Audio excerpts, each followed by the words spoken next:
There's this belief that workouts need to be grueling, grinding, painful, crazy sessions in order to be effective. This is super false. A high-protein diet is better for muscle building, fat loss, satiety, and general health. Sal, when it comes to fat loss in a classic sense, for most people, I think when they think of that, they go right to cardio and pushing their body, running, biking, whatever it is, where they're getting their heart rate up and pushing it for an extended period of time. What I love about your book is right at the beginning, you debunk that myth and you get into the fact that this is not a good method for losing fat and actually might have the opposite effect. So I want to start here and talk about why this is.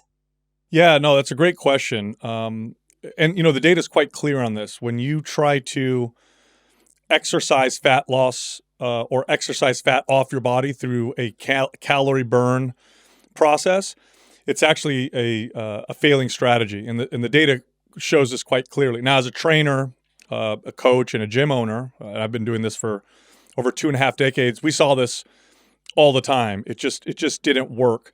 But I do understand why people approach exercise this way and why it's been communicated to us this way. And it really boils down to how the body burns body fat. And then what we did is we took that understanding, which was really a simplified understanding, and then we valued exercise based off of that. And we just had the wrong conclusion. So let me explain that first, and then we'll get into why cardiovascular activity on its own is really not a great method when it comes to fat loss, when it comes to exercise. So we know, and we've known for a long time, that fat loss happens from what's known as an energy imbalance. Okay, so you take in this many calories, and if your body burns this many calories or more calories, then you have to make up the calorie difference somewhere, and so you end up with weight loss and preferably fat loss. Okay, and that's true. That's a fact. It's a law of thermodynamics, law of physics.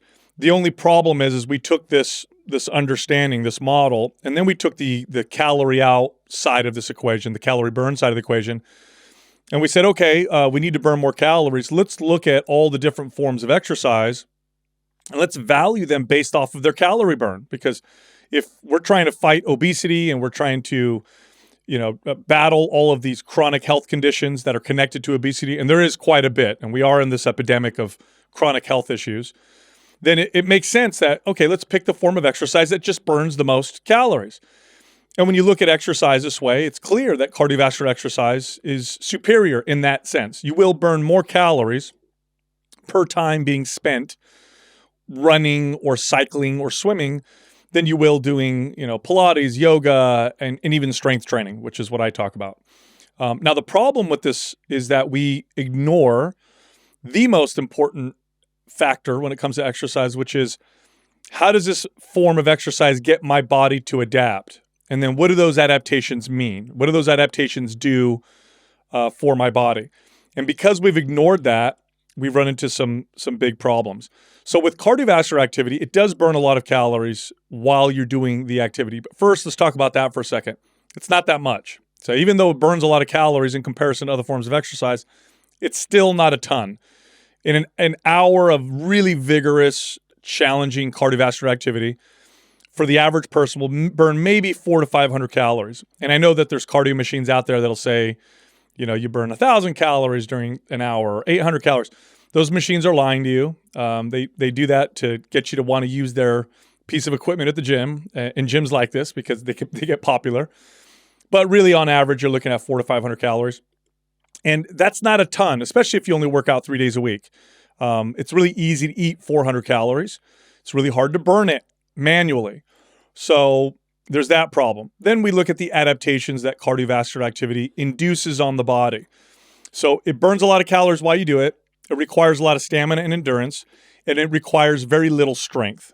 Okay, this is true. So if you look at top endurance athletes, what you'll find is they have very little muscle and strength on their frames. And that's because the kind of fitness that you need to perform long, steady state forms of cardiovascular activity really require a machine. And when I say machine, I mean the human body. They require a machine that is efficient, a machine that burns few calories and requires very little energy. Because remember, your body through exercise, adapts in ways to get better at whatever stress you put upon it. Okay, so to use an analogy, imagine if we had a super advanced AI car that adapted its engine, it adapted the way it looked to your driving habits.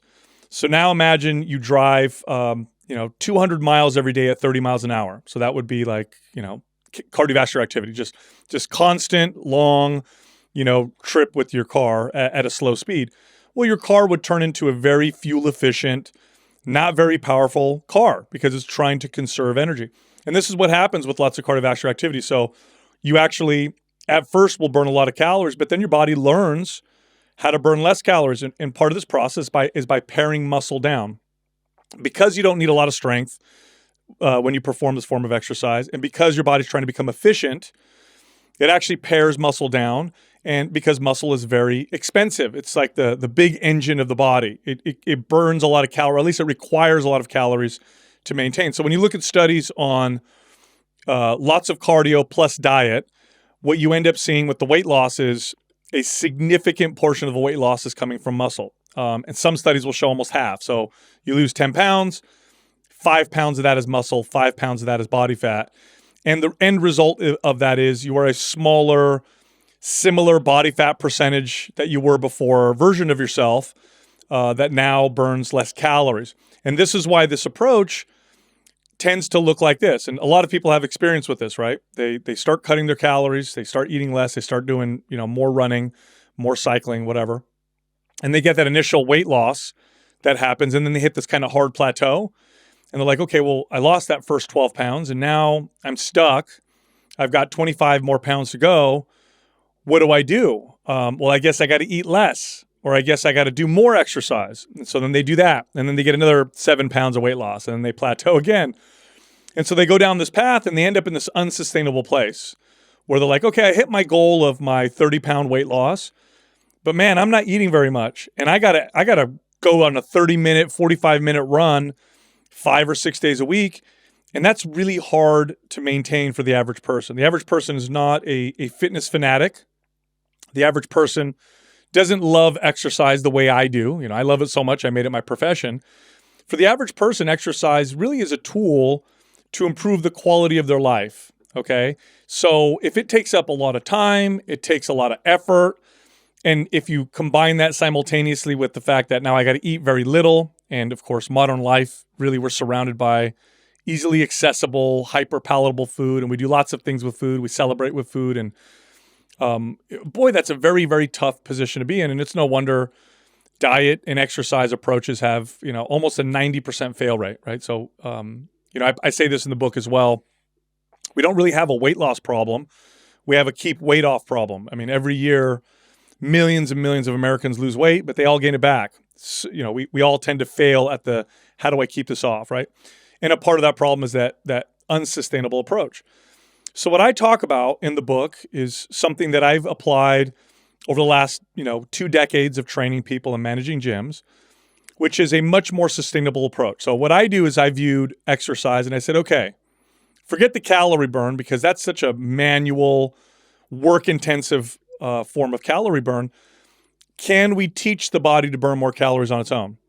Can I take this person and give them a faster metabolism? So rather than burning, 300, 400, 500 calories only while they exercise for an hour, can I get that person's body to burn that on its own every day? So every single day, can I get them to burn that many more calories? And the answer is yes, you can do that. And the process of doing that involves strength training. So why? Why does that happen with strength training? Well, strength training, although it doesn't burn a ton of calories, at least traditional strength training doesn't burn a ton of calories while you do it, what it does is it tells the body, we need muscle, we need strength, and we don't need an efficient metabolism. We just need muscle and strength. That's the most important thing. So go ahead and burn more calories to provide this for us.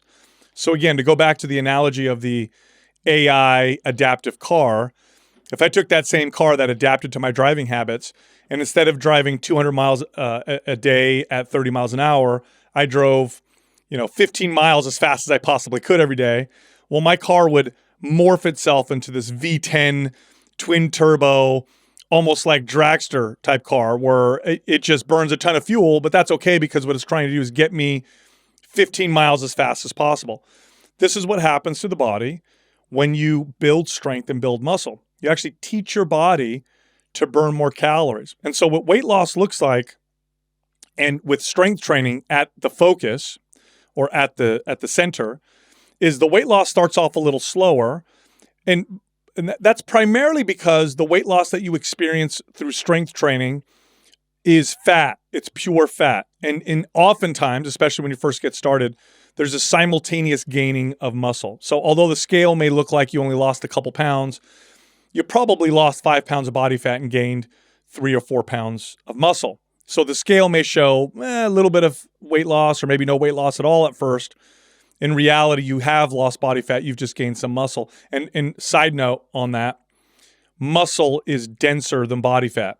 Okay, so 10 pounds of body fat takes up more space, takes up roughly 3/4, I should say yes. Muscle takes up roughly 3/4 the space that body fat does for the same weight. So if everybody lost 10 pounds of body fat but gained 10 pounds of muscle, they would lose close to a quarter of the size that they have on their body. Okay, so you're still going to get smaller.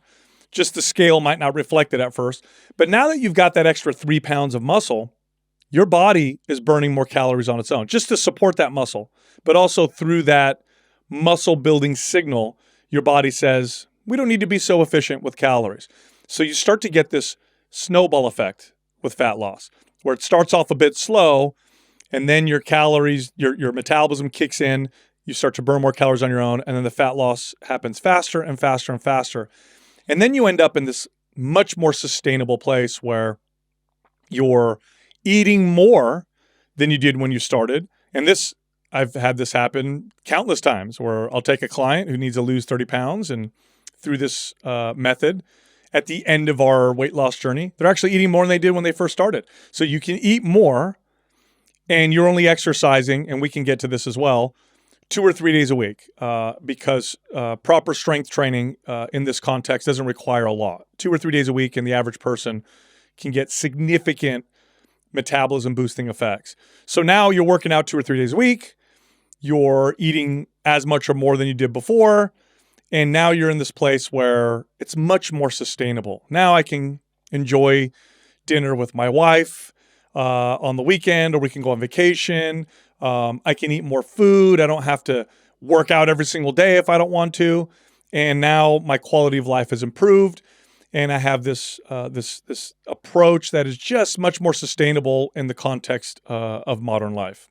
And I think a good analogy to explain what you just brought to light there is having money invested in the bank and working for you versus when you're doing cardio. You mentioned you are burning calories during that activity, but it's not having that effect afterwards, like if you're putting on muscle. So putting on muscle is like putting money in the bank, letting it work for you when you're not directly working, and having that going on in the background. Absolutely. And there's so much more that goes into this. Okay. So one of the things I like to communicate with strength training, mainly because it's such a great selling point, and I think people, they want what I'm about to talk about, and I think they get it, is that strength training directly promotes a youthful hormone profile. Okay, so directly. No other form of exercise does this. Now, to be clear, improving your health will do this anyway, generally. So just getting healthier tends to make whatever hormone profile you have become more quote unquote youthful. What does that mean? Higher testosterone levels in men, or more bioavailable testosterone, a better balance of estrogen and progesterone in women, better growth hormone levels, cortisol that's appropriate, right? That rises in the morning to wake you up and drops at night, so you don't have this high cortisol all day long, this stress hormone. You become, you have more insulin sensitivity, meaning you need less insulin to elicit the same effects. And, insulin insensitivity, I mean, that's what leads to so many health problems, including the obvious ones like diabetes, but things like cognitive decline, dementia, and Alzheimer's. So improving your health will do that, but strength training does it directly, okay? Literally does it directly. So how does that work? Why is it that it does it this way? Well, when you send a signal to the body that says we need muscle, we need strength. One of the things your body does to do this is it organizes its hormones in a way to do so, because the hormones are the signal messengers of the body. Okay, so if your body is saying we need more muscle, it doesn't just build more muscle. It takes the muscle building hormones and it boosts them a little bit. It takes the muscle wasting hormones and it controls them a little bit. So what are those muscle boosting hormones? Testosterone. Testosterone in men and women is a pro-muscle, pro-youth hormone. Now, I know some women are like, what do you mean? Testosterone's a male hormone. Yes, men have higher levels of testosterone, but it's just as important in women as it is in men. In fact, low testosterone in women causes the same negative side effects in women as it does in men. So low drive, low libido, low energy, increased anxiety, all the things that a man will experience with low testosterone, a woman will experience with low testosterone. By the way, men have estrogen as well, just lower levels. We also need healthy estrogen levels as well, just to kind of balance out this conversation. But your body will raise testosterone. It'll also increase the availability of androgen receptors. So these are the receptors that testosterone attaches to. So what you see is this androgen receptor density improvement through strength training, very direct effect. Your growth hormone levels become more youthful because growth hormone does play a role in the muscle building and repair process. Insulin, you become more sensitive to insulin. In fact, studies will show that one of the most effective ways to improve insulin sensitivity is just to gain a little bit of muscle. I mean, they've had studies done on the severely obese, and they don't even have them lose weight. They just gain a little bit of muscle. And you see these improvements in insulin sensitivity, mainly because muscle is one of the ways that we store glycogen. This is a type of energy that comes from carbohydrates and sugars. So if you have greater stores for glycogen, you're now not dealing with this issue where sugars and carbohydrates can cause insulin insensitivity, or at least not as much, right? So you get this insulin sensitizing effect.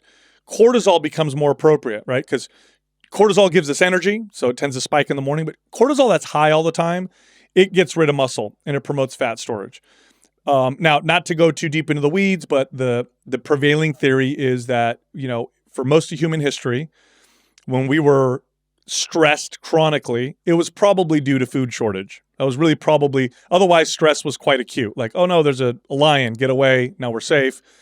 But the kind of stress that you experience that's chronic was probably due to, I can't get enough food, we can't find enough food. And so what cortisol can do is it actually can pare down muscle. Why would it do that? Because it's like, okay, well, we're not getting enough food. Let's start burning less calories. And let's also promote fat storage so that whatever calories we do eat will store more efficiently, okay? So the muscle building process tends to cause the opposite, right? So my body's like, I need to build muscle. We got to lower cortisol a little bit, or make it more appropriate, I should say, to make that happen. So strength training has this direct effect on hormones that makes it more like the hormone profile we had when we were in our late teens and early 20s, okay? And that feels good. It feels very good. It also encourages behaviors that lead to fat loss, that lead to movement, that lead to productivity, okay? Because when you're a man or a woman and your hormones are imbalanced and you have hormones that aren't more towards that youth profile, you're more stressed. Your behaviors tend to be more sedentary because your body's like, relax, don't burn any calories, please don't move.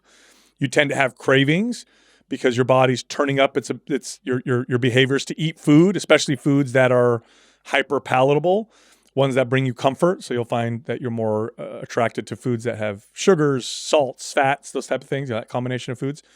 So this is a very, very important effect that strength training has on the body, and no other form of exercise has been shown to do this. The other forms of exercise can improve hormone profiles, but that's through just improving your health. Strength training literally directly does this, literally. So you start working. In fact, if you take the average person and you have them do, 5 sets of a traditional strength training exercise like a squat or a push-up, you actually see an immediate boost in testosterone. You see an immediate boost in growth hormone. You see an immediate improvement in insulin sensitivity. No other form of exercise has been shown to do this at nearly the same rate. Okay, so far going very high level, the two big pieces we've covered benefit-wise, hormone profile and fat loss. So you're going to increase Yes. having the muscle on the body is going to increase the metabolism. Let's talk about other benefits while we're hashing this all out. Yes. So one of my favorites, and I kind of mentioned this a little bit, is it doesn't take a lot of time and effort to reap the main benefits of strength training versus other forms of exercise. So if the main benefit of the form of exercise that you're doing is the calorie burn, well, that means I have to do the activity to reap those benefits. Okay.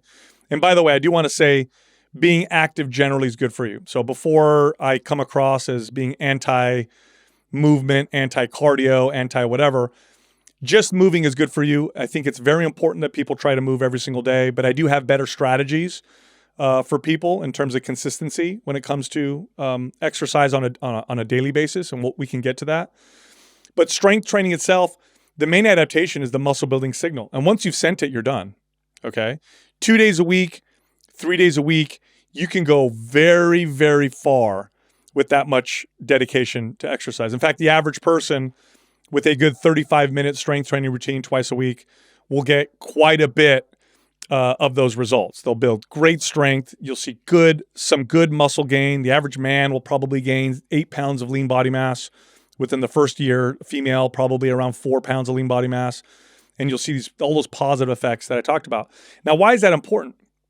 Look, I made a career on helping people develop a relationship with exercise and nutrition that was forever. Okay, that was lifelong. I remember 5 years into my personal training career, after having lots of monetary success and grand opening gyms, doing the whole thing, I had this realization where I had to be honest with myself. And it was like, I really wasn't doing people a lot of good. People could lose weight when they worked with me, but then they all stopped afterwards. Like, what's going on? And I used to think, it was because people are lazy or they lack discipline or they whatever. But the reality is, it's like, we got to figure this out. And if I really want to help people, I got to come up with a solution because this just isn't working. And it took me a long time to really kind of piece together what this looks like. And part of it was the realization that the most we could hope for the average person in terms of consistent, structured, scheduled exercise, okay? The most we could ever hope for is about 2 or 3 days a week. That's it. We're not going to get more than that. Just we need to give up trying to get people to become fitness fanatics. It's not going to happen.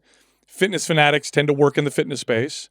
Most people, if they do a good job, if they stay consistent, if they practice proper exercise, if they practice building that relationship with exercise and nutrition, most people will average forever, which is great, about 2 or 3 days a week of exercise. So I had to work within that. Okay, what can I do 2 or 3 days a week that'll make the biggest impact? Well, strength training is just so effective in its adaptation process that you don't need to do it every single day. In fact, every single day is overkill for most people. The only people who need to do strength training 5 or 6 days a week are super extreme advanced, strength athletes and bodybuilders and that kind of stuff. Average person, you're going to get a great sculpted, fit, healthy physique about 2 or 3 days a week. Another piece to this that is profoundly important and this is for lack of a better term, are the permanence of the results that you get from strength training. Now, I say lack of a better term because nothing's permanent. The body's constantly adapting to your activity and your lifestyle, okay? Your body's always trying to become better at dealing with your current lifestyle. So that's how it adapts, okay? So nothing's permanent. But the results that you get from strength training are more permanent than other forms of exercise. Okay, so there's a well-known phenomenon in science, in when it comes to exercise research, known as muscle memory. Okay, muscle memory looks like this. When you build muscle, it's a slow, long process. But once you've built that muscle, if you lose that muscle, gaining it back you gain it back in a fraction of the time. Okay. Now, A lot of people have already experienced this.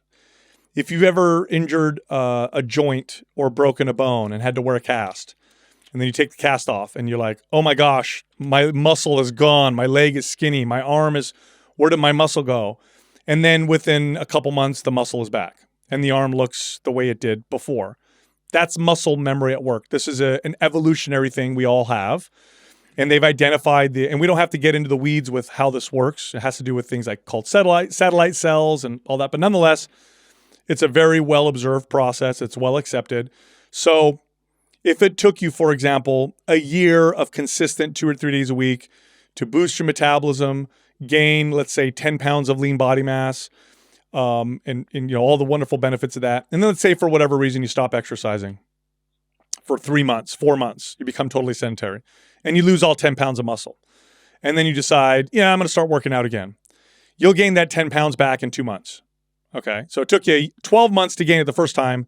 You'll gain it back in 2 months the second time around. This is called muscle memory. Not to mention the muscle loss process is a slow process. Okay. So in fact, our bodies evolved to maintain strength more than it did to maintain things like stamina, endurance, and even flexibility. Strength is something that sticks around for quite a bit. So if you work out consistently, and then go on a 2-week vacation and don't work out, and then go hit the gym, you'll find that very little, if any, strength has been gone. Now, you might get sore after your workout. You might feel it.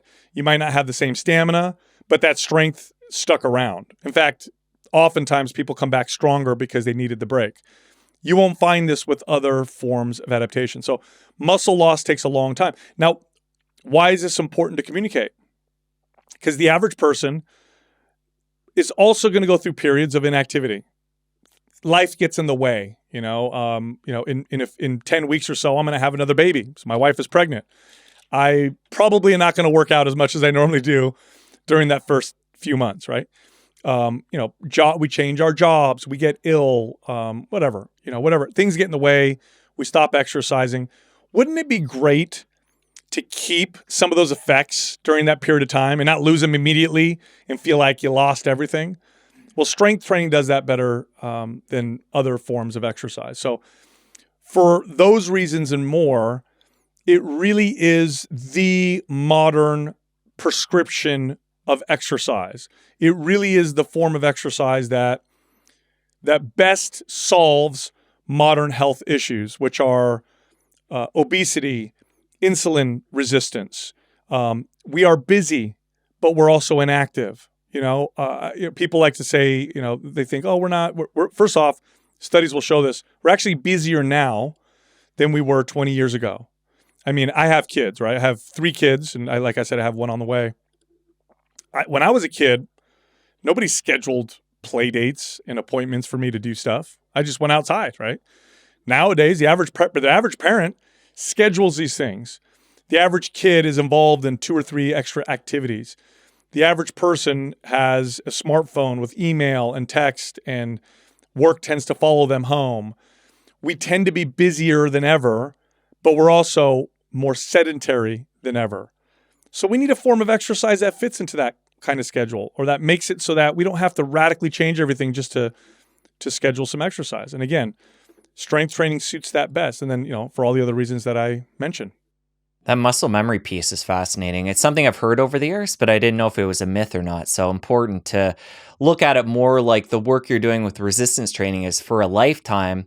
You may have ebbs and flows, but when you put that work in, if you get back to it later, it's going to help reignite.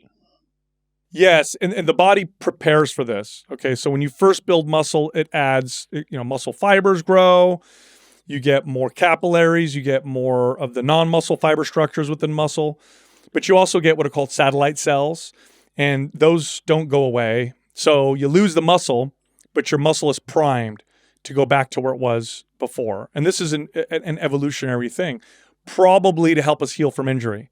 But it sticks with us. So if you gain muscle, you lose it, you gain it back so much faster. And you talk to any athlete, you talk to any strength athlete, and they'll tell you, oh yeah, this is, in fact, I'll let you in a little secret, a little supplement industry secret, or weight loss diet pill industry secret. a lot of those before and afters that you see when they're trying to sell you a weight loss diet pill, where you see the guy before and after, and you're like, oh my gosh, in 60 days he lost body fat and he looks so shredded. You know what they do is they take strength athletes or people who are fitness fanatics and they approach them and they say, we want you to get out of shape, and we'll take that.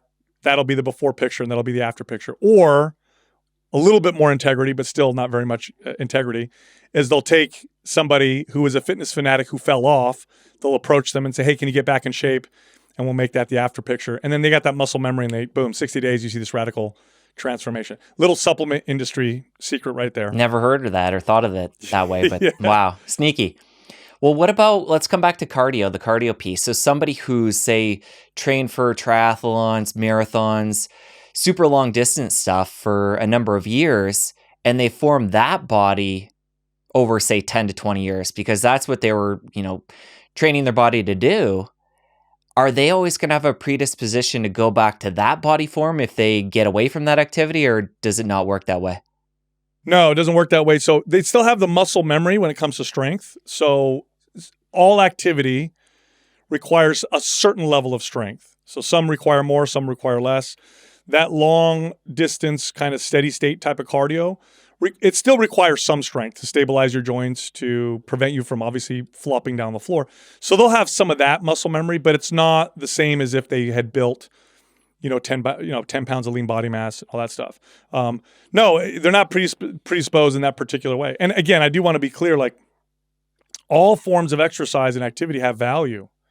And if that's what you love doing, if you love running every day, like that's your passion, I'm not telling you to stop doing that. Okay. I think activity is great. I think having a passion for being active is amazing. It really has a dramatic effect on quality of life and, of course, health. So I'm not trying to dissuade people who really enjoy doing that, who've been doing it for years and years and years. The person that I'm talking to is the average person who struggles, who has lost weight and gained it back, who can't figure it out, who can't figure out how to stay consistent, who finds that each time they gain the weight back, it's harder to lose it than it was the time before, who's sitting there saying, you know what, I don't eat a whole lot, but my gosh, this body weight just sticks to my body. Like, what the heck is going on? Like, and the person who says, look, I can't exercise every day. It just doesn't work. My schedule's crazy. I don't want to sacrifice other things in my life, and I can't. Like, I'm lost. What do I do? Those are the people I'm talking to. But if you're a fitness fanatic and you're doing what you love, like, keep doing that. Well, let's talk directly to that person. Say somebody is tuning in right now. They're long distance running, not because they love it, but because, this is what they heard is good for weight loss. And it's worked somewhat. Like you mentioned before, it works in the beginning. But now they're at the position where they've lost muscle mass, their metabolism is wrecked, and they've had to, like you talked about before, cut back calories. And now they're feeling stuck. It's like, I got to run every day. I got to eat very little calories. How do they slowly, I'm assuming resistance training is a piece of this, but how would you recommend to that person that's been doing this for a long time, how, or even can they rebuild that metabolism? Oh, totally. Yeah. So it is a reversing out process. So what you would do is you would cut your cardiovascular activity down. So cut your running down or your cycling or whatever you're doing, and then replace it with some strength training. And don't change your diet just yet. So here's what happens. Initially, because let's say you're running 5 days a week, and then you hear this and you're like, okay, I'm gonna make this happen. So I'm only gonna run 3 days a week. And then I'm gonna start strength training 2 days a week. Okay, so I'm still working out 5 days a week, for example. Those 2 days a week of strength training are going to burn less calories than the 2 days a week of running that you were doing before. So you may think, well, maybe I should cut my calories because now I'm burning less calories. No, don't do that. Because you're doing the strength training, your body's going to take those calories and move it towards muscle building. So we need those calories now to have the muscle building process. And then what I want you to do is pay attention to your strength. Am I getting stronger? Yes, I am. I can do more squats. I can do more push-ups, or I could do more overhead press, or whatever your strength training routine looks like. And then cut the cardiovascular activity down even more. You don't need to do more than 2 or 3 days a week of strength training. So it doesn't need to be a 1-to-1. So if you're doing 5 days a week of running, you're not going to replace it with 5 days a week of strength training. you're going to stay around 2 or 3 days a week. Okay. Because there's a lot you can do within those 2 or 3 days a week, from intensity to how much weight you're lifting to the types of exercises. Like, there's so many moving parts within that workout that we can take it to make it more and more appropriate as your fitness level increases. The very last thing you ever would need to add would be more days. So don't worry about that. So it would look like I'm running 5 days a week. Now I'm only running 3 days a week. So I'll add 2 days a week of strength training. As I start to see my strength improve, then I cut down the running down to 2 days a week. As I see more improvements in strength, I'll cut it down to 1 day a week. And then if eventually I can cut it all out and then just move purely to strength training. Or you can keep some of the running and some of the strength training if you enjoy, that kind of combination. And you mentioned before, the average person, you've learned this through your experience, is going to end up working out and doing resistance training maybe 2 or 3 times a week. You've touched on this before, but I want to get into some of the nitty gritty here. Let's talk about what happens adaptation-wise and recovery-wise in between those 2 or 3 workouts. So say it's a Monday, somebody goes and does a resistance training full body workout. Let's talk about over the course of that day, plus the days following, what happens in the body, just to give people a better idea in general, plus how they might want to structure that second and third workout, spacing it out wise. Yeah. So remember, you are sending a signal to your body to adapt. That's what's happening with your workout. So the workout itself is the signal. The adaptation, the muscle building, the hormone balancing, the metabolism boosting, the fat loss, all happens after, through the adaptation process. So then the question is, how do I effectively send the signal with my workout? Well, first off, and most important, this is most important, that signal needs to be appropriate for you, for your body, your fitness level. It must be appropriate. It's like a bell curve when we're looking at exercise or strength training in particular. Too low of a dose doesn't send that signal. The right dose sends the most effective signal. Too much, your body can't deal with it and can't handle it, okay? Because there's 2 simultaneous things that are happening, and they do cross over quite a bit. One is healing, which is recovering. The other is adaptation, and they are separate.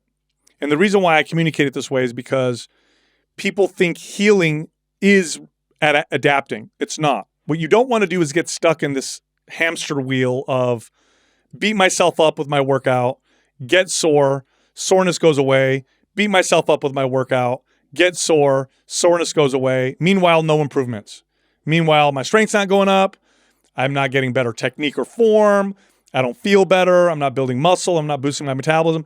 Why? Because all you're doing is breaking down and healing. The dose is not appropriate. It was too much for you. And most people, especially when they first start training, do too much. They just go too much. So to use another adaptation process of the body, our skin's ability to tan or darken when exposed to the ultraviolet rays of the sun isn't a form of adaptation. Okay, so if you've been living in your basement for 5 years and then you go outside, it doesn't take much to get your skin to start to darken. What happens if you stay in the sun too long? You're going to burn. You get a sunburn.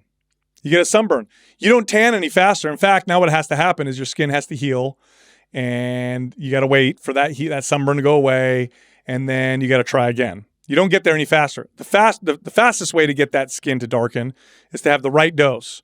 Now, that dose will change as your skin darkens, okay? Just like the dose with your workouts will change as you become more fit. How do we change the dose? I lift more weight. I did 50 pounds on the squat. Now I can do 55 pounds, right? Or I do more reps. Or I do a more challenging exercise, right? These are all ways, and there's a long way to go with that. Like, I can go real far with that before ever having to add more days of exercise to my workouts. So now someone may be wondering, well, what does that feel like? Like, I don't know what that feels like. Like, my idea of exercise is I got to sweat, I got to crawl out of the gym. That's how it's effective. No, and no. First off, you should feel better after your workout than you did going into your workout within that same day. So if you don't leave your workout feeling more energy, feeling more mobile, feeling better overall, not satisfied because you just beat yourself up, not that cathartic feeling of, yay, I just punished myself, but rather I objectively feel more energy and feel better. That's a good sign, okay? If the day after you're really sore to the touch, you went too hard. In fact, you should feel either no soreness or the kind of soreness you need to search for, where you need to kind of stretch, be like, oh, I think I'm a little sore. That's appropriate. Too much soreness is a sign that you did too much. It's a terrible sign of a good workout. People often think, if I get real sore, it means I had a good workout. No, if you get real sore, it means you did too much. And now your body's not able to adapt the way that it needs to. Third thing, all movement, all forms of exercise at its core are skills. Okay, it's a skill. So there's a story I like to tell that really, I remember when this really hit me, when I really had this epiphany. I was hiking up in the hills here up in Northern California. I have some beautiful trails. And I was up there hiking and, on a weekend, and I do that sometimes. And every once in a while, a runner would pass me by, right? So a jogger would just kind of run by me. Now, being somebody who's worked with biomechanics and the human body and training people for a long time, it's very hard for me not to notice biomechanics and movement whenever people are doing something around me. It's just, it's something I love. So as people are running by me, I notice, oh my gosh, that person's feet are pronating really bad.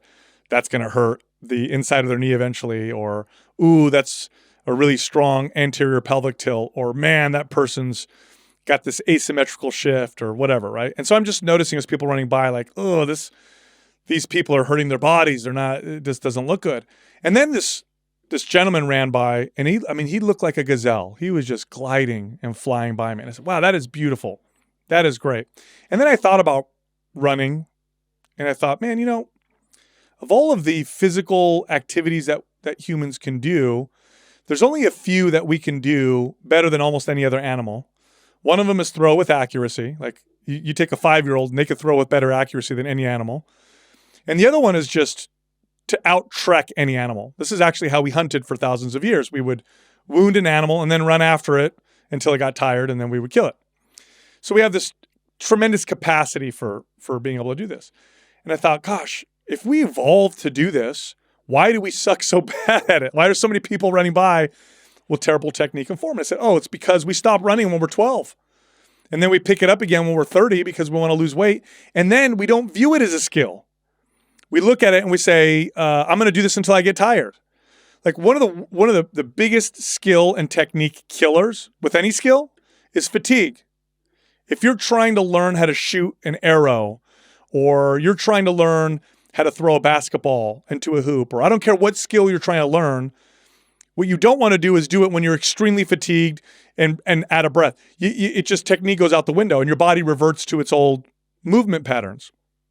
And then I thought, you know what? People treat all forms of exercise this way. They don't think to themselves, I'm going to go to the gym today and perfect the skill of squatting, which is a fundamental human skill, right?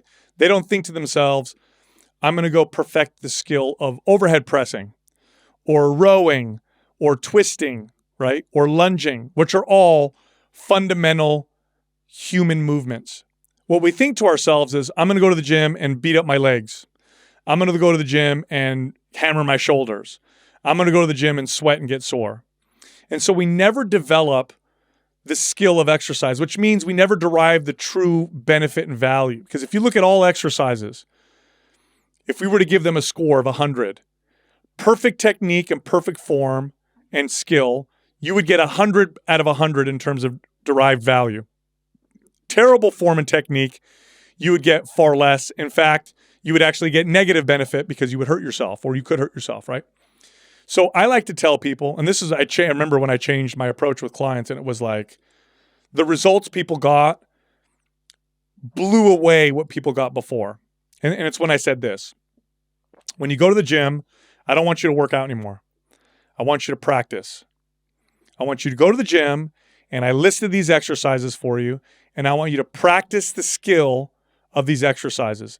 I want you to get really good at squatting. I want you to get really, really good at rowing. I want you to get really good at pressing. I want you to get really good at lunging or whatever exercises that I would put on the list. Perfect the skill. And what this led to was people train more appropriately because when their technique and form was off, they would lighten the load or reduce the intensity. So it kept their intensity appropriate because as you become more fit, you can push yourself harder and harder and still maintain perfect technique and form. People, they injured themselves far less, and they started to derive tremendous value from these incredible exercises. So that's those three things that we like to tell people. More energy after your workout than before. You should not feel sore, or if you do, it's the kind of soreness you need to search for to feel. And then the last one is practice your exercises. Don't work out. And those three things tend to lead people in the right amount, the appropriate amount of exercise in that sweet spot where the body adapts rather consistently. And as you share that, it gets me thinking of a couple things. One being we've classically been taught to take our reps, well, within a set to push it to fatigue. And what you're saying is that's way too much. And two, this ties to something you say in the book where when we treat it like a skill and we're working at our form, that can be more hard to do if we're in a gym setting with all kinds of other people because, you want to put on the most amount of weight and you see the guy over there with all these plates when he's doing his squat and you don't want to be the guy that just has the bar and he's working on his form. Yeah. So those two things come to mind. So you have to be humble and realize you're in the long game here. You're working on your skill. And two, throw that idea out the window that you need to go to fatigue because that's pushing your body way too hard. It is. And, it's funny.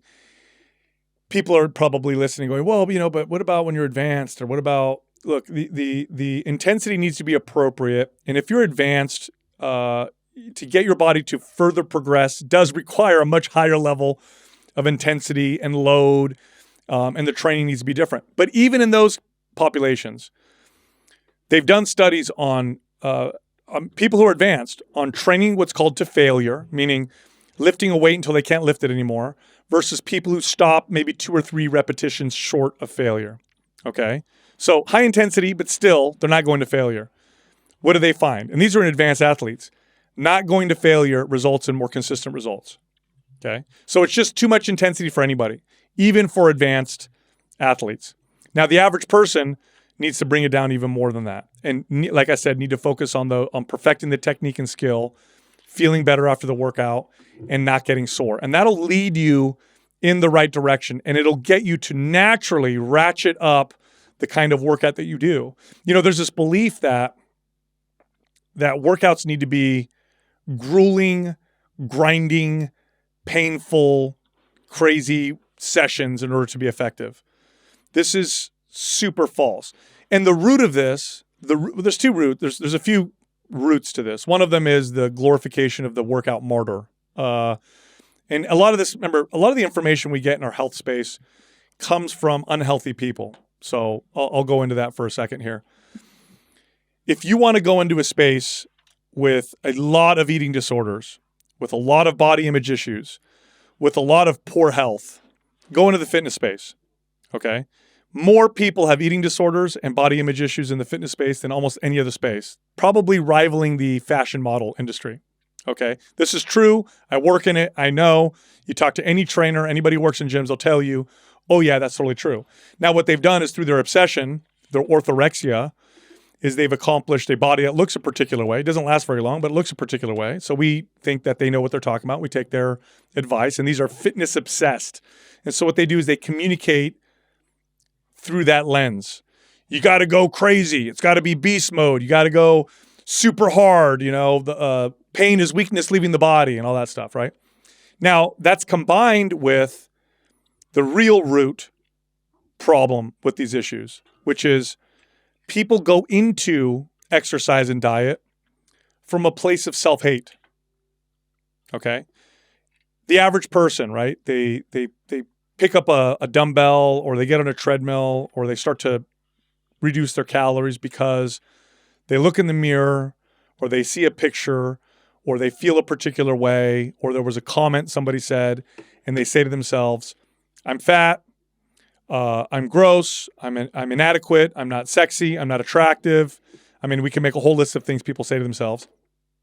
I got to go work out and I got to cut my calories or I got to watch my diet. And that place of self-hate is very motivating in the short term. In the short term, it's very motivating. This is why it's so cathartic for people when they first start working out to beat the crap out of themselves. This is why they'll sign up for a class where they're drenched in sweat, crawling out of the class, legs shaking. They go lay on the couch and they're like, that was a great workout. Well, yeah, it feels cathartic because you hate yourself. You deserve it, right? That's what you think in your head. I deserve that punishment, right? Food becomes restrictive. They go to a friend's house and the friend offers them a slice of pizza. What do they say? I can't have that. I can't have that. I'm on a diet. What do you mean you can't have that? You can have whatever you want. What happened here? Well, you've turned yourself into the child that requires the oppressive adult to tell them what they can and can't do. And so now right now you're the adult telling yourself you can't have that slice of pizza. Sorry, can't have that. What eventually happens though? Eventually, you stop hating you can't hate yourself forever, right? So what do? How many times have you heard this? I stopped working out. I stopped that stupid diet because I just want to enjoy my life. Like what? What do you mean you want to enjoy your life?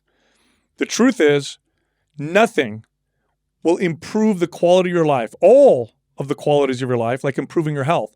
So why is it that we say, I stopped working out and I stopped dieting because I want to enjoy my life? Well, it's because exercise was a punishment and because good nutrition was restrictive. So instead, what we need to do is we need to enter into it from a completely different standpoint. We need to say to ourselves, I deserve to be taken care of. I need to take care of myself like somebody that I care about. I deserve better health. And you can be honest with yourself and you can say, I haven't been doing that. Yeah, I have 30 pounds of extra body fat on my body. I don't feel good. I haven't been taking care of myself, but now I'm going to start. So now what does exercise turn into? Self-care. Now I go to the gym because I'm here to take care of me. What does diet become? Self-care. So now it becomes, hey, do you want the slice of pizza? And you say, no, thanks, I don't want it. Or you say, sure, I'll have a slice, right? But what you don't have is the rebellion at the end of a diet that looks like this. Yes, I'll have that slice of pizza. In fact, give me the whole pizza. I'm going to eat the whole thing. And I'm going to eat until I can't breathe anymore and feel uncomfortable, right? So if we go into it from that standpoint of self-care, you will develop over time a different relationship with exercise, a different relationship with nutrition, one that feels good, one that is sustainable forever. Because when you get that relationship, you don't need motivation. It's just, this is what I do because I take care of myself and I enjoy it. And yes, it's still a discipline. And we could talk about how to build that discipline over time. But it is no longer a white knuckling, got to do this and grind. And I got to fight those urges. And oh my God, nobody can live like that for the rest of their life. Forget about it. It's a losing strategy. And when it comes to what you just talked about, for somebody who isn't feeling that self-love at a deep level, so they really can't get that inertia going, how do they begin to do that work? Okay, well, first off, love is not a feeling. Okay, so look, if you talk to anybody who's been married for, more than a year, right? You've been married talk to people who've been married for 40 or 50 years, right? My parents just celebrated their 45th anniversary.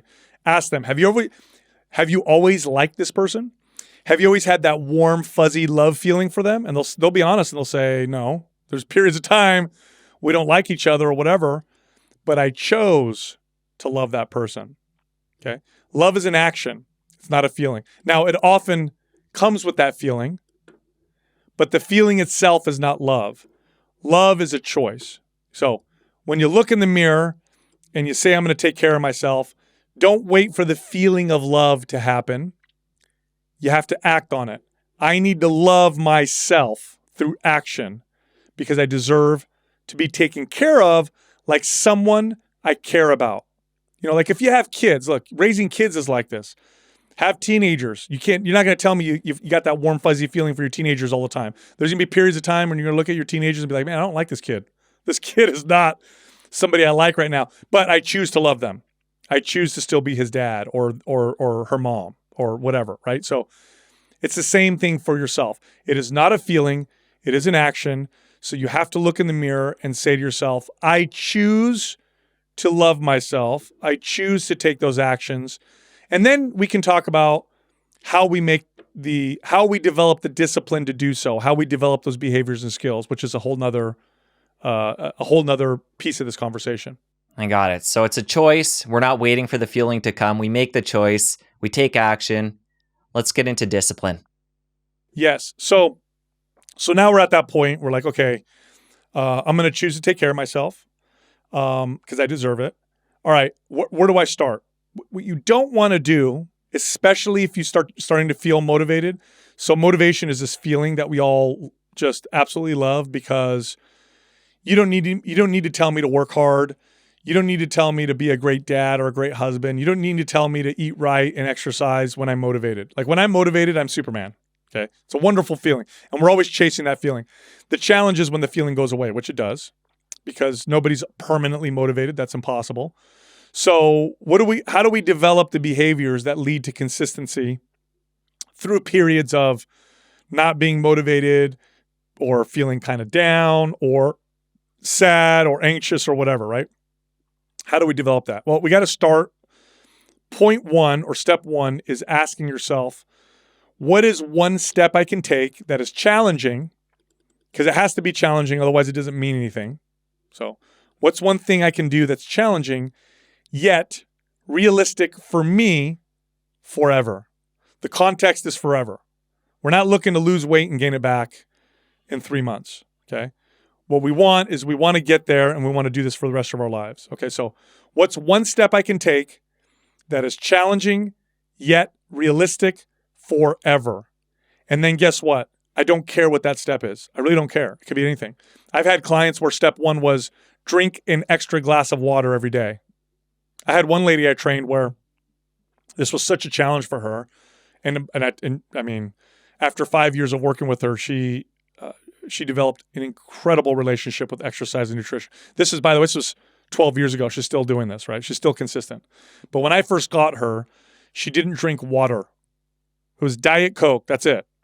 Her diet was pizza rolls, bagels, donuts. She was very inflamed, poor health, all the stuff. So it was just really bad starting point. And we had this conversation. What is the first step we can take that is challenging yet realistic? And so we had to go from like, okay, can you walk 15 minutes after breakfast? And she's like, oh, I think I can. That's challenging. Okay, do you think that's realistic forever? She's like, well, if I'm being honest, no. So we had to, little by little, we whittled it down. And where we started?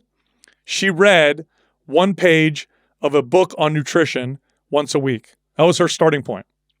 Now, over time, here's what happens.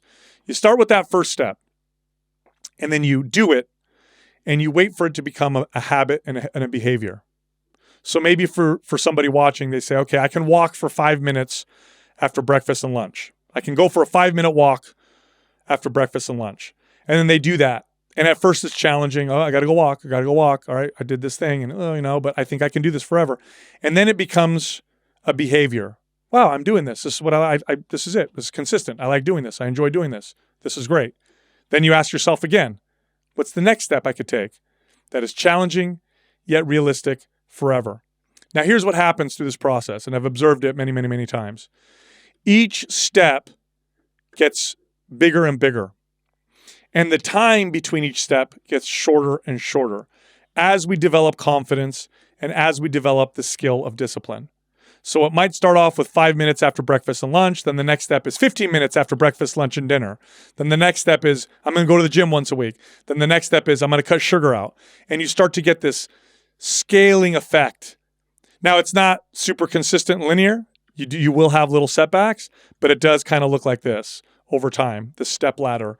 And you develop these lifelong behaviors. And it takes a little bit of time. And you have to be okay with that. You have to be empathetic.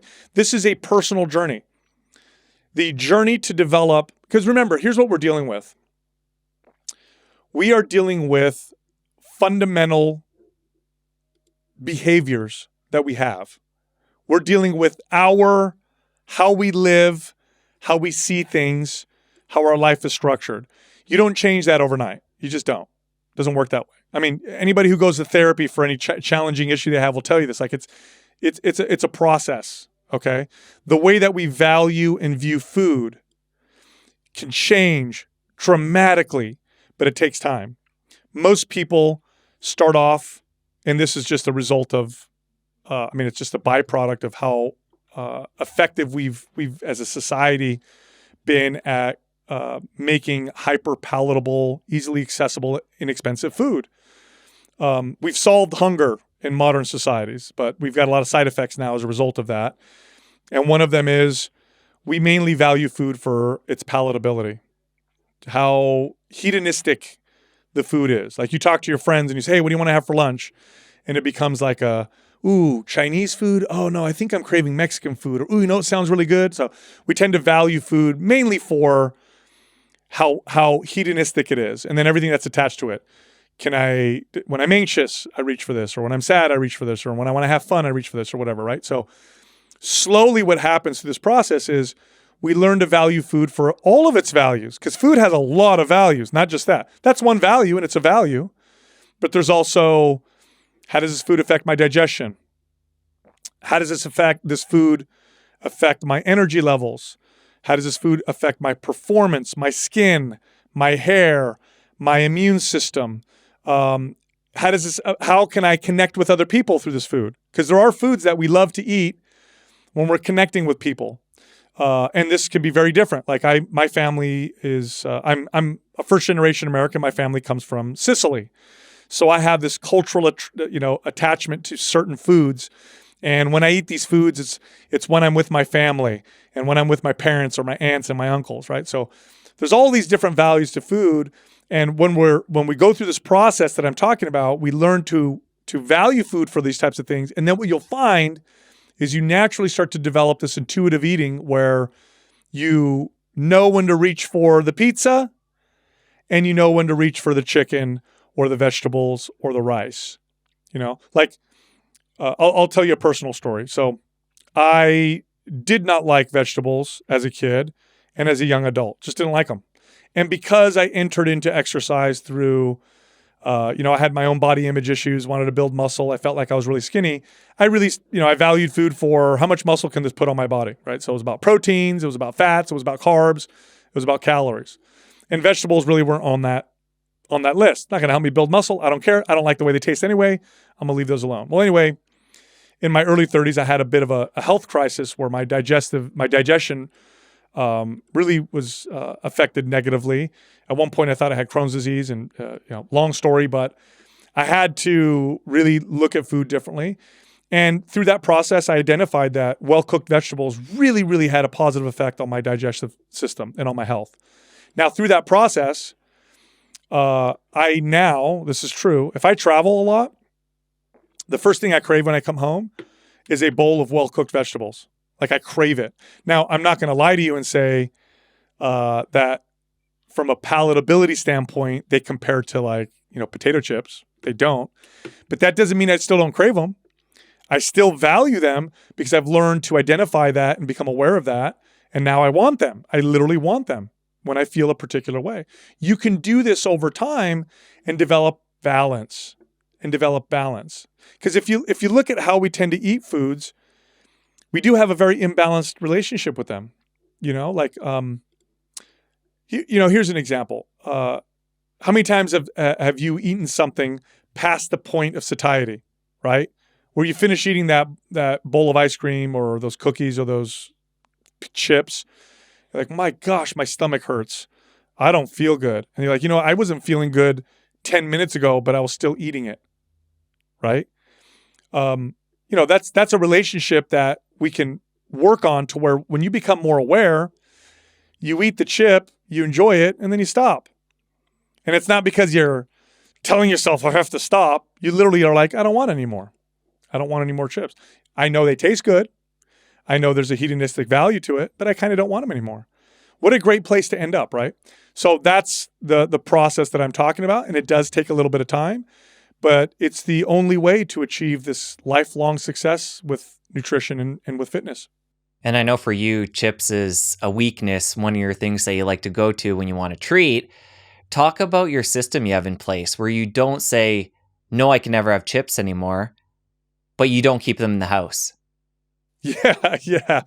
Well, you got to know yourself, right? So identify the triggers and challenges that you have, and then create barriers between you and those things so that you can open the space up for awareness.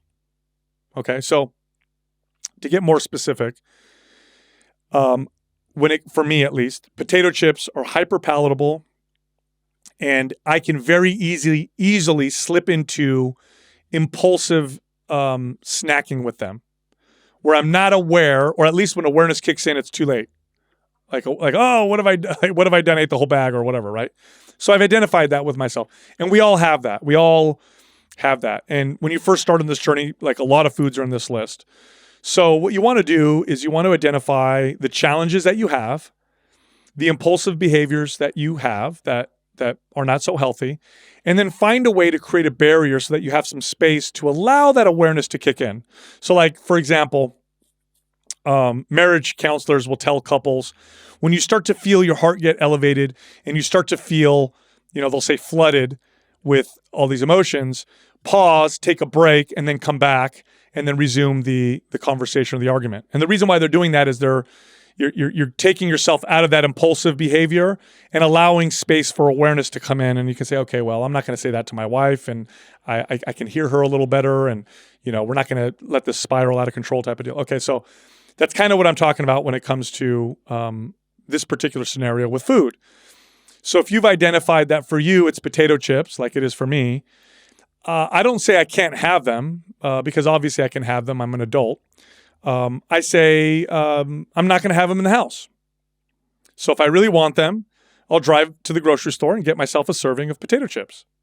Now, what does that mean? Well, when I really want them, I lace up my shoes, I go out to the car, I drive to the store, and I buy the chips. But in that process of putting my shoes on, getting in the car, I have space for awareness. And so 9 out of 10 times when I have that craving or whatever, that impulse, the awareness kicks in and I say, I really don't want them. Actually, I think I'm just bored. Or I think I'm just anxious. Or you know what? Let me eat some leftovers from dinner first. Let me see if I still want those chips. So 9 out of 10 times I don't have them. So you can do this with yourself by creating barriers between you and impulsive behaviors. For someone else, it may be when they're stressed. So they may be like, man, when I am stressed, boy, I reach for comforting foods. So you may say to yourself, okay, when I feel really stressed and I want to reach for food, the barrier is going to be a 30-minute timer. So you get home from work and you go, oh my God, you know what? I want to go eat a burger right now. Or and then you set the timer, 30 minutes. Say, okay, after 30 minutes, I'm going to go get it. And then just let this, just sit there and allow awareness to creep in.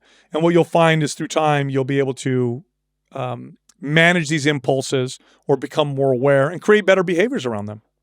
Let's tie the food piece to resistance training. So say, Sal, this is a day you're going to go and do a big workout. I'm curious, before the workout, what are you eating or are you eating?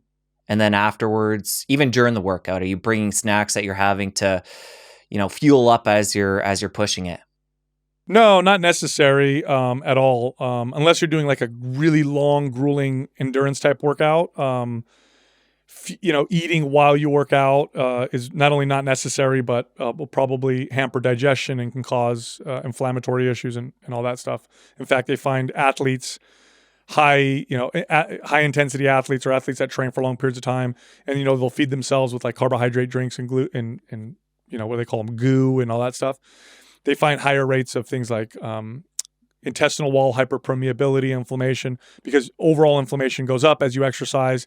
You're probably not a good idea to eat at the same time, unless you're at that level and you're balancing like performance and total health. But anyway, average person, no, you don't need to do that. But I will say this, before important things, it is a good idea to give yourself some space to prepare for that important thing. So you wouldn't go into a big meeting and just go into it.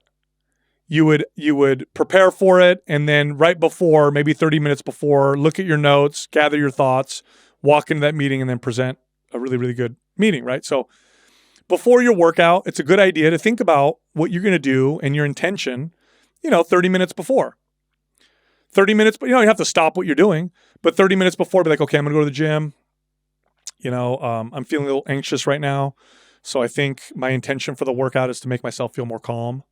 Or I'm a little stiff, so I'm going to go in there and try and really loosen things up. Or man, I got a lot of energy. I think I'm going to go for a new weight PR on my exercises. I think I'm feeling good or whatever. But just have that intention, and studies will show people tend to have better workouts. They tend to have better results when they do that. By the way, this is true for sleep. This is true for food. This is true for when you come home from work. Like you come home from work, pull into the driveway, pause for 5 minutes. I'm going to see my wife. I'm going to see my kids.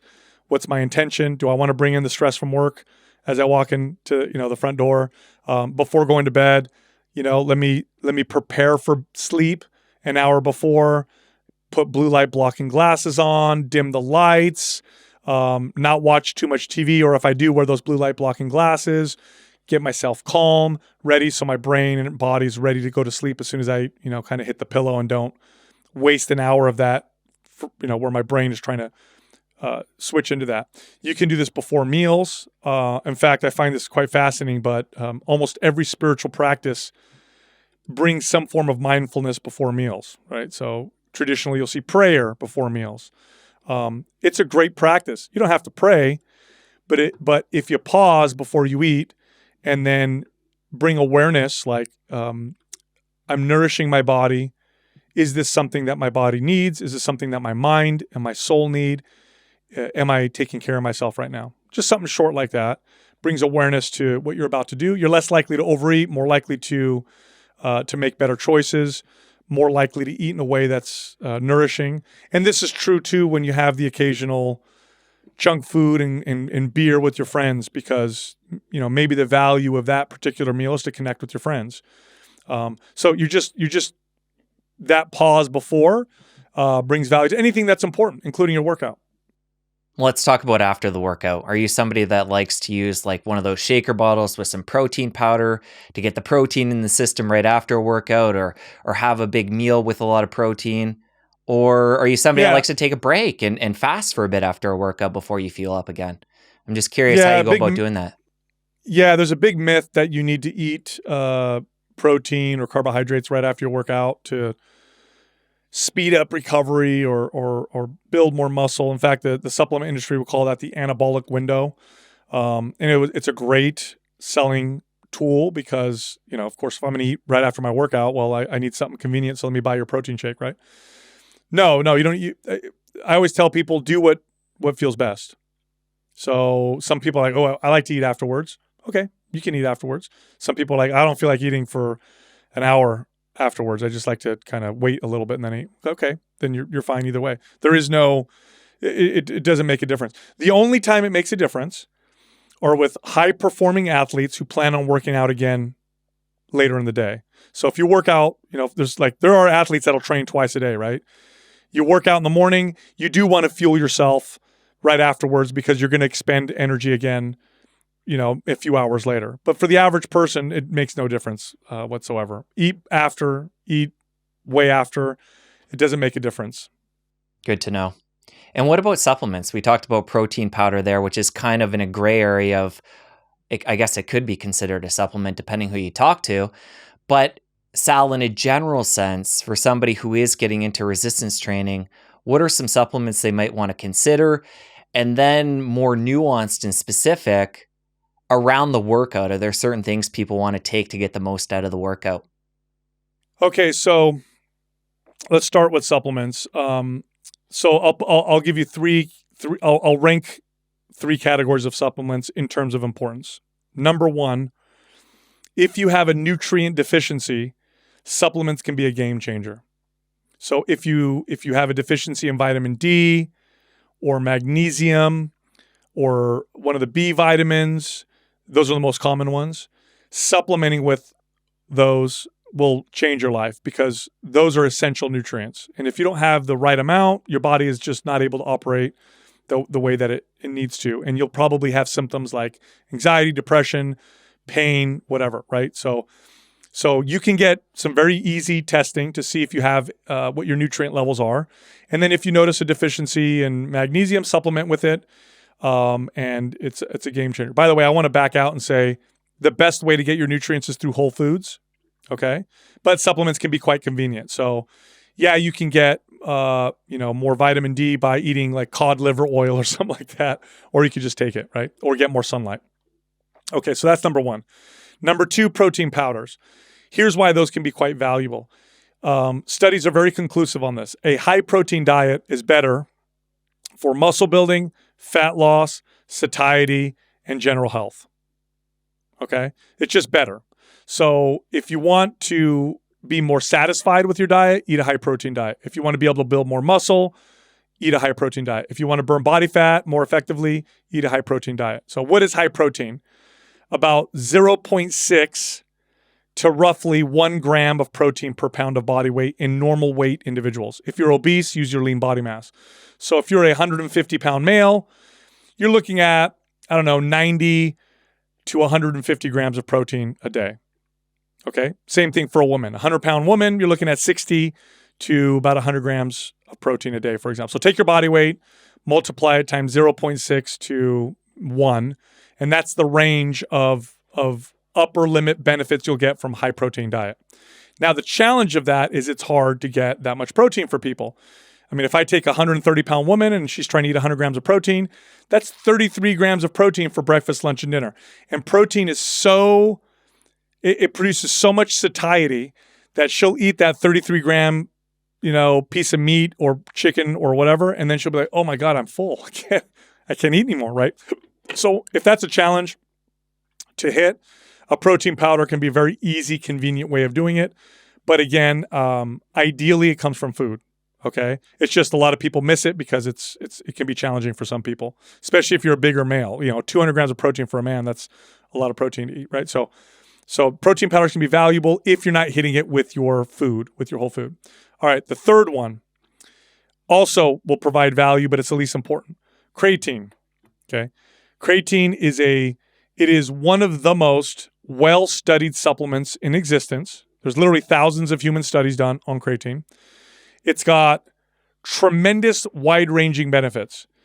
It improves strength, energy, cognitive function, brain health, insulin sensitivity, heart health, organ health. It's got antioxidant properties. It's good for the mitochondria of the cells.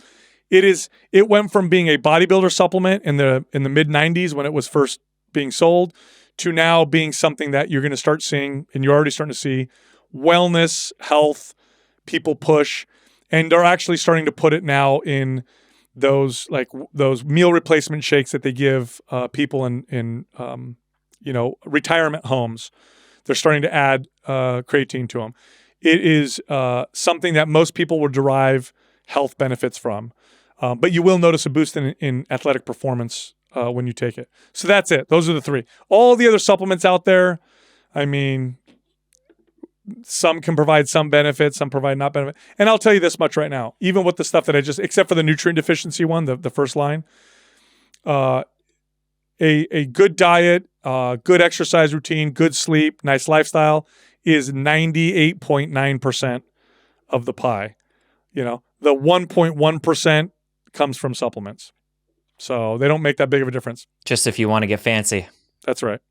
And Sal, we're all different and we're all at different stages of life and have different goals. So it's not to copy exactly what you're doing, but what are you currently taking supplement-wise right now on a daily basis? Yeah, you don't want to ask me that question because I have a bit of an interesting relationship with supplements. So this is something I love. Supplements. I love messing with them. I love testing them. I obviously work for, or I have a fitness and health podcast, so they get sent to me all the time. So at any given moment, I'm testing and trying different supplements. But if I were to go down to my staples, it would be protein powder because I'm a 205-pound male. I aim for about 200 grams of protein a day. That can be hard to eat sometimes with my schedule. So protein powder, creatine. I supplement with magnesium, vitamin D3 because those ones tend to get depleted in me as when I do my nutrient testing. And I think that would be it. There's really nothing else. Caffeine. There you go. There's another one. I like caffeine quite a bit. Like most people, it's one of my favorite drugs to use, I guess. So, but those would be the ones that I'd probably stick to. And when it comes to caffeine, is that something you intentionally have before doing resistance training and find you get more out of the Yeah. workout when you use that? Yeah, caffeine's interesting. Used properly, it's actually healthy. It's got some health properties. Used improperly, and it's very bad for us. The dose and the time and when you use it is so individual. It's incredible. Some people, caffeine is just the stress on the body, like just any caffeine. Other people, caffeine is a cognitive booster. It's got brain health benefits. All of us need to learn how to cycle on and off caffeine. So it's a good idea to go off caffeine a little bit or reduce your dose and then go back to your normal dose. But it's a very individual. If my stress level is real high, I drop my caffeine down because caffeine can add stress. It's like, I mean, look, we've all, I think, done that, right? Where we're anxious and then we'll have coffee and like, why did I do that? I'm even more anxious now. So, but I do time it. I work out first thing in the morning at about 6 a.m. So I do have caffeine at 5:30. And that gives me that little bit of that energy or whatever for my workout. It's interesting you mentioned working out first thing in the morning. Is that just out of convenience or is that when you find you're the strongest? Because I've heard other No. people talk about waiting till the afternoon if they want to get the most out of the workout and be able to push it to the max. Yeah, the number one thing you should consider with your workouts is consistency, because that's the most challenging thing. Okay, it shouldn't be performance. Like when am I the strongest? Unless you're an athlete at a high level and you're competing in something. It is true that when they do studies, people tend to be a little stronger in the afternoon and have better stamina. It's a small percentage difference, but it's true. But so what? I have 3 kids, 4 coming on the way. I have a business. I'm married. I have other responsibilities. There's no way I could consistently work out if I didn't do it first thing in the morning. The other thing is I like to frame my day with my workout. So I start off with my workout, and then I come here and I do my podcast and I do my media, and it just feels great. It's a great way to start the day. So I've identified that for myself. And I would dare to say that's probably best for most people who have busy lifestyles, to start the day that way so that it's always something that you do and things can't, it's harder for things to get in the way. But at the end of the day, the best time to work out is the time of day that you'll find easiest for you to be consistent. That's just the bottom line. That makes sense. And I like how you tied this to a piece you talked about earlier, where if you're doing it in the morning and then coming into work, you're obviously not pushing it to the point like you instructed earlier where you're tired after the workout. You're getting energy from it, using that as a catalyst to get into the day. Yes. So people just want to touch back on that point from before where you should be able to use this as something to get yourself invigorated, energized, and feeling your best if you're not pushing it too hard. 100%. So I used to have clients that would do it right after work before they got home.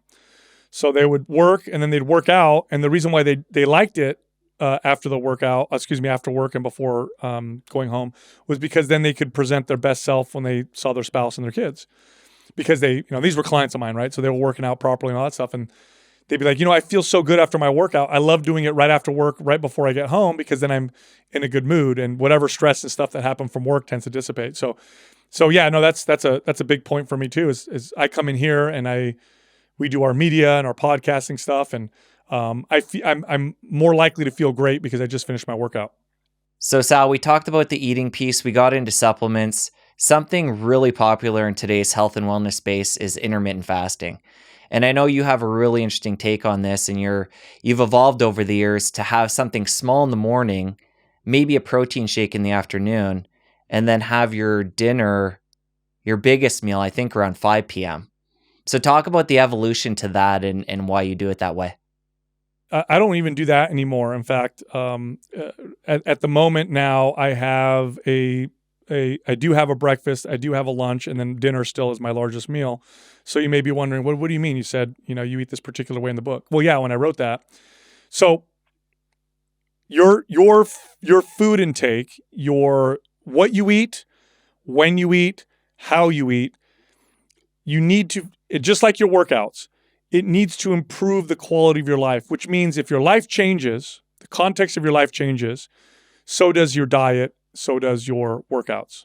Okay. So Intermittent fasting has some benefits, but it can also have some detriments depending on who I'm talking to. Okay. So to give just this is a very easy, blatant example, but if I'm talking with someone that has a history of restrictive eating, right? Or a history of disordered eating in the restrictive sense, the last thing I'm going to do is recommend intermittent fasting, because that's just putting them back into this space that they were in before where it wasn't so good for them, right? If I'm talking to somebody like I was, where I came from the space where I wanted to always build muscle, that's where my body images lied. That I had to eat every 2 or 3 hours. Intermittent fasting was amazing because it helped me break those chains. I'm not going to eat for 10 hours and I have to deal with my feelings. And also I'm realizing that, it's okay to not eat for 10 hours, right? So there's a lot of value in that depending on the person and who's using it. And then some people just find structured eating, that structured time frame helps them develop a more balanced, better relationship with food. For example, someone may notice that, the worst eating that I do is after 6 p.m. Like when I'm done with work, my stress is high. I want to sit on the couch, watch Netflix, and I always eat terrible food. So here's what I'm going to do for now, is I'm going to give myself a time limit.